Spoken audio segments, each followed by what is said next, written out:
බලපන්. බොට ගෑණියෙකුත් නෑ මට ගෑණියෙකුත් නෑ. ඒකනේ මං වෙලා තියෙන්නේ. වෙලා තියෙන්නේ නෑ වෙලා නේ මන්ද මට තේරෙන්නේ. ඒ වුණාට අරුවට බලහන්කෝ.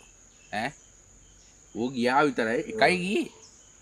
දැන් උට 10ක් විතර ඉන්නේ. මේකනේ වැඩි. මේ අවුරුද්දේවත් කසාදයක් කරගනි. කරගමු නෙමෙයි බං කරගන්න වෙනවා. වෙනවා තමයි ඉතින් මොනවා කරන්නද? ඈ මොනවා කරන්නද ඉතින් කරගමු අනිවාර්යෙන්. අම්මට උරණේ නේද? කොහෙද බං යන්නේ? මට සිටි. ඈ මනමාලයා වගේ. යන්නේ ඇඳලානේ බං. ඒකනේ. රනේ කොහෙද? මනමාලයා කොහෙද බං යන්නේ? මචල්ලා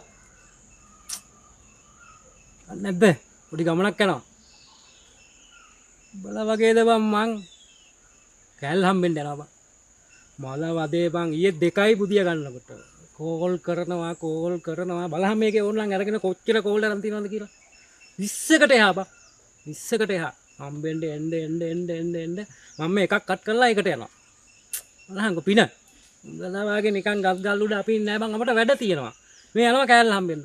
ඇවිල්ලා මං විස්තරේ කියන්නම්. රණයෝ සැබෑ ආදරය හඳුනාගත හැක්කේ නීති දමා සැකකර සිටීමෙන් නොව නිදහස දීමෙන්. ඔබ දන්නවද රණේ? අනේ නිකන් ඵලයන් මාත් යන්න. කිම මේ උරණ වෙල. මා වැරදිද රණේ? එහෙනම් එහෙම හිතලා කලින් එකීට නිදහස දුන්න පාර ඒකී ආගිය අතක් නැහැ. දැන් එහෙම නෙමෙයි. එකක් හම්බෙන්න ගියාම ඉතාලි ගියා වගේ. 20000යි 30000යි. පිස්සුනේ